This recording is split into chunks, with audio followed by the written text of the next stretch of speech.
You're listening to the On-Call Empath Show. Welcome, Empath Nation. You know who this is.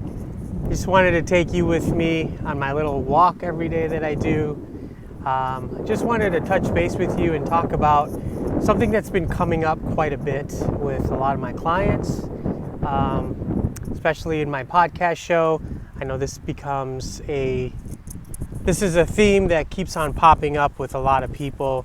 And basically it's how to self-protect ourselves, especially after we've been through so much, especially the empaths, trauma victims, and highly sensitive people. A lot of times what happens is, when we're around toxic people, I know I was for many years, when you're around toxic people, you can't just say that, okay, I'm just gonna shield myself.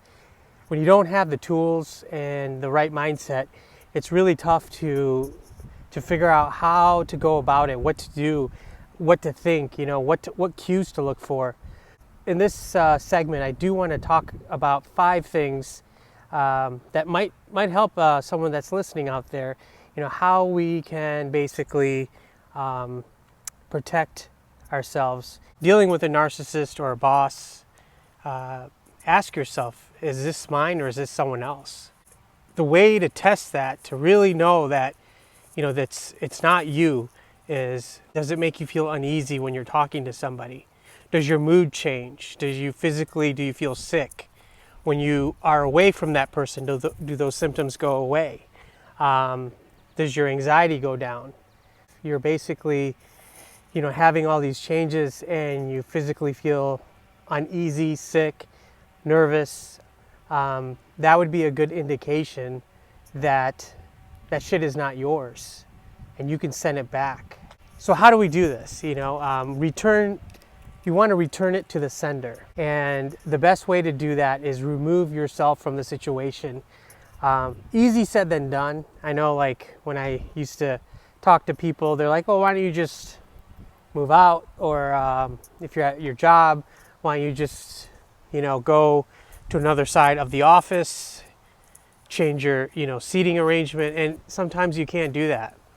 Sometimes a lot of abusers, that's their main problem. How are they going to remove themselves when they're dependent on a narcissist boss or dependent on an abusive husband or wife or significant other?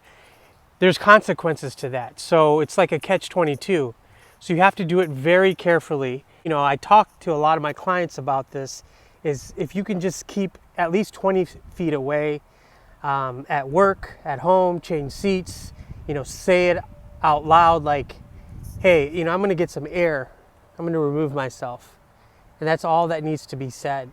You do not have to explain yourself, why you feel the way you feel, why you're removing yourself from, to get some fresh air. Let them assume that, whatever. You have to take care of your center, your energy first. One is huge. And I talk about this with a lot of people on my podcast and my clients, is set boundaries. When you set boundaries, you keep them. You don't try to let one slide, because the minute you start letting things slide, they know they got you. No means no. It's a complete sentence. Number 4 out of the 5 is gray rocking. I'm sure you guys heard of this method. If not, I'm going to do a whole episode. I'm going to have somebody on my podcast talk about this method. It really does a lot for narcissists, manipulators, toxic people. Gray rocking is basically you're emotionless. You don't have anything good to say. You're just like boring. It's like talking to a rock. Hence gray rocking.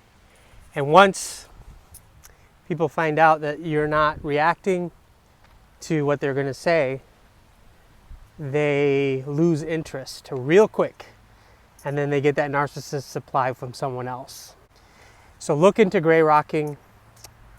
And then finally, the 5th and the final one, energy transfers from touch, eyes, when you shake hands.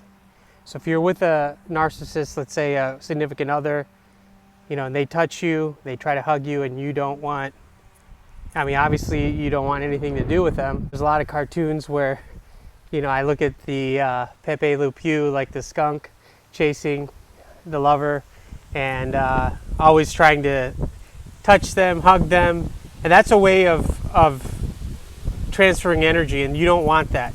You don't want any physical contact, any hugs, half hugs, someone staring at your eyes. These are things that do transfer energy.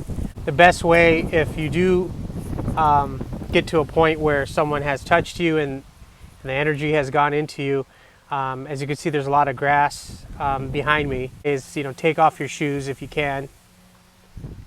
Make sure your toes touch the soil and get that positive energy from the earth. And there is definitely something that happens that's just going to recharge you and hopefully give you a good charge from the negative. This is dedicated to anyone that's living with a narcissist, a manipulator, a toxic boss, some just people that really trigger you. These are things that I would suggest that you try over and over, because it does take time. It doesn't happen overnight. Practice makes perfect. You guys, let me know your story in the comments below. And if you got, any stories and you'd like to, share them with me, I'd love to hear them. And I have a lot more content and experts coming out in my next podcast. And obviously, if you guys need direct coaching, just click on the link below and let me know. I look forward to talking to you guys real soon. Thank you so much, and we'll be in touch. Make it a great weekend. You're listening to the On Call Empath.